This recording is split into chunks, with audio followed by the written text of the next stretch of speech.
రాజకీయాలంటే YS family వ్యాపారంగా మార్చివేసింది. YS Rajasekhara Reddy సుదీర్ఘ రాజకీయ ప్రస్థానంలో అధికారం చేపట్టిన నాటి నుండి జగన్మోహన్ రెడ్డి ప్రజల సంపదను దోచుకోవడం మొదలుపెట్టారు. తండ్రి అధికారాన్ని అడ్డుపెట్టుకుని లక్షల కోట్లు దండుకున్న జగన్మోహన్ రెడ్డి అధికారం చేపడితే రాష్ట్ర సంపద దోపిడికి అడ్డు అదుపు ఉండదని భావించారు. తండ్రి లేని బిడ్డను అన్నాడు, తప్పుడు కేసులతో జైలుకు పంపించారు అన్నాడు. అన్న నిరపరాధి అంటూ చెల్లెలు షర్మిల పాదయాత్ర చేశారు. తల్లి విజయమ్మ నా కొడుకుని ముఖ్యమంత్రి చేయమని ప్రాధేయపడ్డారు. భర్త ముఖ్యమంత్రిగా ఉన్న కాలంలో గాని అంతకుముందు గాని విజయమ్మ ప్రజలకు సాయం చేసిన వార్త నేను ఇప్పటి వరకు మన కళ్ళతో చూడలేదు, చెవులతో వినలేదు. అంటే ప్రజలకు ఈవిడ చేసింది ఏమీ లేదు. అయినా కూడా సీఎంలు అవ్వడం నా కుటుంబ హక్కు కాబట్టి మీరంతా నా భర్తకు నా పిల్లలకు ఓట్లేసి గెలిపించండి అని సెంటిమెంట్తో ఓట్లడిగింది. ఇంకో పక్క భువనేశ్వరి గారు, ఆమె గురించి ఈ 18 ఏళ్లలో వార్తల్లో చూసింది చాలా చాలా తక్కువ. చంద్రబాబు సీఎంగా ఉన్నప్పుడు సతీ సమేతంగా గుడులలో పట్టు వస్త్రాలు సమర్పించాలి కాబట్టి ఆ సమయంలో భువనేశ్వరిని చూడటం తప్ప రాజకీయాల్లో ఆమెను ఎప్పుడూ చూడలేదు. ఇక ప్రజలకు భువనేశ్వరి చేసిన సేవా కార్యక్రమాలు అన్నీ ఇన్ని కావు. 26 ఏళ్ల క్రితం అంటే తన తండ్రి మరణించిన తర్వాత తండ్రి పేరుతో ఎన్టీఆర్ మెమోరియల్ ట్రస్ట్ ను భువనేశ్వరి స్థాపించారు. ఆ ట్రస్ట్ ద్వారా ఎంతో మంది పేదలకు భువనేశ్వరి సాయం అందించారు. కృష్ణా జిల్లా చల్లపల్లిలో ఎన్టీఆర్ మోడల్ స్కూల్ ను స్థాపించి అందులో వేల మంది అనాథ పిల్లలను ఉచితంగా చదివిస్తున్నారు.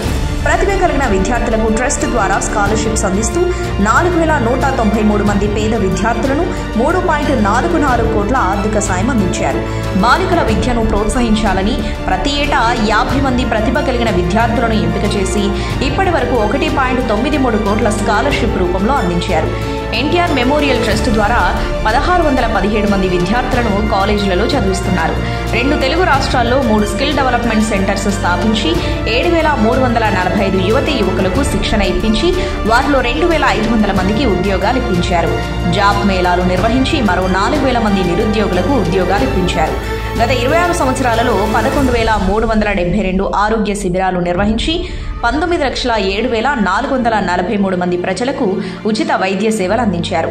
రక్తనిధి కేంద్రాల ద్వారా ఇప్పటి వరకు 83,582 యూనిట్ల రక్తాన్ని సేకరించి అందులో 20,045 యూనిట్ల రక్తాన్ని తలసేమియా వ్యాధి బాధితులకు, 55,048 యూనిట్ల రక్తాన్ని ప్రభుత్వ ఆసుపత్రులకు అత్యవసర సేవల నిమిత్తం అందించారు.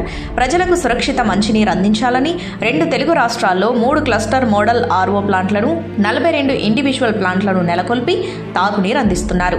ఎన్టీఆర్ మెమోరియల్ ట్రస్ట్ ద్వారా ప్రకృతి విపత్తులు సంభవించిన సమయాల్లో ఇప్పటి వరకు 20 లక్షల మందికి సాయం అందించారు. 2013లో ఉత్తరాఖండ్లో వరదలు వచ్చినప్పుడు 500 మంది తెలుగు వారిని ప్రత్యేక విమానాల ద్వారా రాష్ట్రానికి చేర్చారు. 2014లో హుదూద్ తుఫాన్ వచ్చినప్పుడు 50,000 మంది బాధితులకు మందులు, ఆహారం, మజ్జిగ, పాలు, త్రాగునీరు అందించారు. 2016లో హైదరాబాద్లో వరదలు వచ్చినప్పుడు 10 బస్తీలలోని 5,000 మంది పేదలకు సాయం అందించారు. 2009లో కర్నూలు, మహబూబ్ నగర్లో వరదలు వచ్చినప్పుడు 54 వైద్య బృందాల ద్వారా శిబిరాలు నిర్వహించి 15 కోట్ల విలువైన మందులు, వస్త్రాలు, దుప్పట్లను వరద బాధితులకు పంపిణీ చేశారు. 2021లో చిత్తూరు, నెల్లూరులలో భారీ వరదలొచ్చి ప్రాణ ఆస్తి నష్టం జరిగినప్పుడు 50,000 మందికి పైగా వరద బాధితులకు ఆహారం, పాలు, త్రాగునీరు, దుప్పట్లు, నిత్యావసర సరుకులు అందించారు. అంతేకాకుండా వరదల్లో మరణించిన 48 మంది కుటుంబాలకు ₹1,00,000 చొప్పున 48 లక్షలు సాయం చేశారు. కరోనా సమయంలో 1,500 మంది కరోనా రోగులకు ఉచితంగా వైద్యం అందించారు. 2 లక్షల మాస్కులు అందించారు. 29 లక్షల విలువైన మందులు పంపిణీ చేశారు. 1.35 కోట్లతో ఏపీ, తెలంగాణలో 3 ఆక్సిజన్ జనరేషన్ ప్లాంట్లను ఏర్పాటు చేశారు.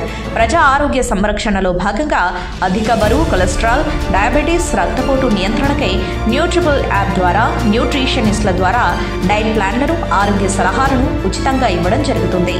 పేద, మధ్యతరగతి ప్రజలకు ఉచిత వైద్యం అందించాలని ఎన్టీఆర్ ట్రస్ట్ సంజీవని పేరుతో ఏపీలోని అనేక ప్రాంతాల్లో ఉచిత ఆరోగ్య కేంద్రాలను ఏర్పాటు చేయడం జరుగుతుంది.